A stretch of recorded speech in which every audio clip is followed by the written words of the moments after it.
I do is win, win, win, no matter what. Got money on my mind, I can never get enough. And every time I step up in the building, everybody hands go up.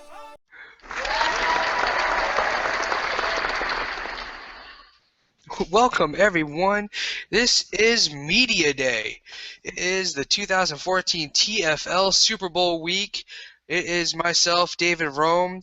I have a very special guest with me here filling in for Dan Chirico. It is Ryan Cattsillo. Welcome to the TFL, Ryan Cattsillo. Glad to be here. Glad to help out on this TFL first show that I've been involved with this, and what better way to have my first show than the Super Bowl? Yeah, nothing wrong. We got Super Bowl week. We have the two teams left to fight it out to win. And I'll tell you what, someone on this panel here, between the two of us, predicted one of these teams. But we all know. But we'll get into that here in just a second. Let's give a quick recap of last week's games to find out who got into these title matches, this title match here. We had the Rampant Lions. They were going up against the Pill Pushers. And Rampant Lions was able to be victorious against the Pill Pushers. And in the NFC, we had Murphy's Law, the newcomer into this bad boy. He's a rookie. Defeated Big South Bandits to get into the Super Bowl. Super Bowl IV, ladies and gentlemen. So we have AFC representative Rampant Lions, Jeff. He has won 2 of the first 3 Super Bowls for the TFL, going up against newcomer Brandon Murphy. Murphy's Law. It's going to be one heck of a matchup, and we definitely have an interview process for each of them as well. So let's get straight into this, and let's bring Jeff on. Jeff. Hey Jeff, this is Ryan Cattsillo. Glad to be part of the TFL. How do you feel about knowing the only reason your team is in the Super Bowl is basically because Aaron Rodgers let out a bad one last week? This is a tough, long season, and star players can help you steal a win, but winning in the playoffs requires a whole team effort. The fact that Aaron Rodgers had a poor game, causing the Pill Pushers to lose, proves just that. Great teams, championship caliber teams, can absorb a poor game by a star player and still overcome because of the depth in the roster. The Rampant Lions have fought through adversity all season long, from bad performances by starting players to a multitude of injuries. We've made it to where we are because of our depth of roster. The Pill Pushers are a good team, maybe even a great team, and I expect them to be tough again next year. But right now, they're just a couple of key components short to be able to truly compete for a championship. Oh, interesting. Well, I mean, let's take a look at this. And you have Devin Hester, and for some people who aren't in the group that we had in here, you were pretty boisterous about having Devin Hester in your lineup last week.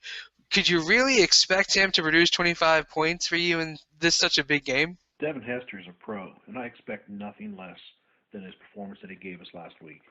With Julio Jones injured last week, I knew Devin had a favorable matchup and would see more touches than normal. As he's done on several other occasions this year, he made the most of his opportunities. If Julio is still injured this week, I have full confidence in his ability to put up good numbers again. Now, Jeff, I mean, preseason, I was doing really, really good in my locks for the TFL. Took a gamble. But my main lock at the beginning of this year was you, my friend. What if you win your 3rd Super Bowl in 4 years? Is Roger Goodell going to send you to Disney World in an all-expense-paid trip? And since I had, basically said you were winning it way weeks ago in the preseason show, I want in, so I'm coming, right? I hear that if I win 4 out of 5, then Disney World is a possibility. Should I be fortunate enough to win the 3rd Super Bowl, I've been promised a visit by Brian Goodell himself. Interesting. How concerned are you about Murphy's Law as a team in your matchup this week? Murphy's Law is a great team, but we match up very well with them. We have a couple of players in common like Drew Brees and Von Miller that will essentially cancel each other out. This year, the championship will be decided solely by the depth of our rosters. I mean, well, we all know Murphy's Law is going to be a very, very tough matchup. But, being honest and seeing as you're a sure-classed first ballot Hall of Famer finalist as Coach Howard, and you're going to be going up against Commissioner Brian Goodell, what do you think your chances are of getting in? And also, do you think winning the Super Bowl will guarantee your spot?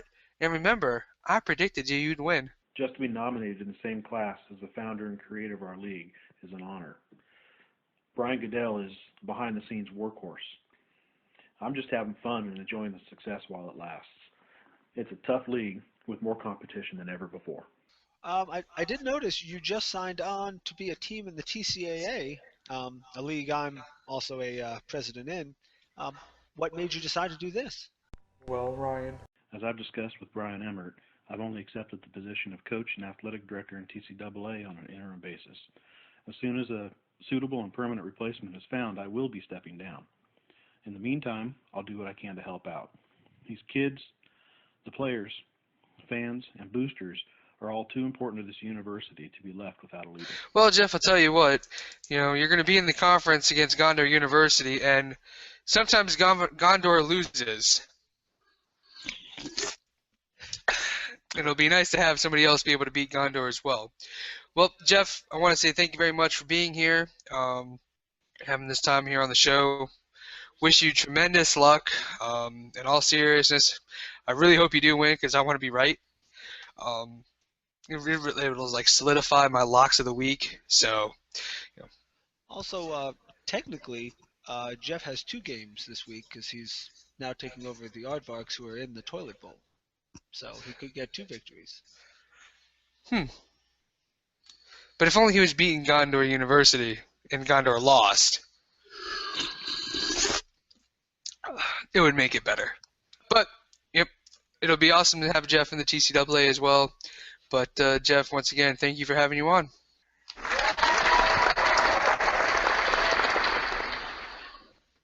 This is David Rome, and we are now being joined by the owner of Murphy's Law, Brandon Murphy. And let's get right into this, Brandon. Hey, Brandon, it's Ryan Cattsillo here. New to the show, maybe interim, maybe permanent. We'll see.